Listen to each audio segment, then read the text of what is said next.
Hi mga kaninyo, good afternoon. Today is January 10, 2025. So, eto, ready for work na naman. So, bagong ligo. So, I just wanted to tell a story about myself, about my past, my experience na nung bata pa ako, tinuturuan ako lagi ni mama na kung paano gawin ang isang bagay para matuto ako. Like magluto, maghugas, maglaba, kahit anong gawaing bahay, kayang-kaya ko na yon. Since bata pa ako is ginagawa ko na. So, kumbaga, bata pa lang maaga na kami nagbanat ng buto, naturuan na kami ni mama, sinabak na kami ni mama sa gera para matuto sa buhay. So, kaya pala yun, tinuturo sa atin ng ating mga magulang.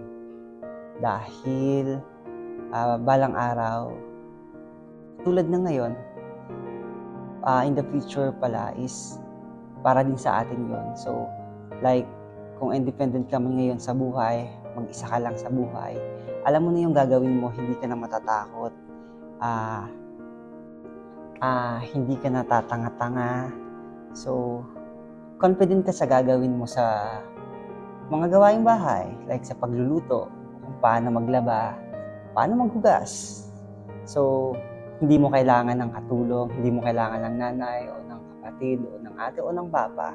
Dahil bata ka pa lang, alam mo na kung anong dapat mong gawin sa buhay.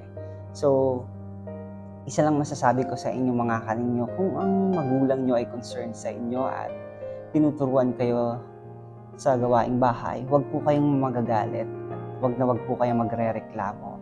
Dahil para rin sa inyo yan, balang araw, magagamit nyo din yan in the future kung kayo ay magiging independent din sa buhay. Katulad ko ngayon, nandito sa Saudi, mag-isa. So, kahit wala si mama, kahit wala si papa, mga kapatid ko, kayang-kaya ko. Dahil alam kong gagawin ko at sabak na ako. So, yun lang.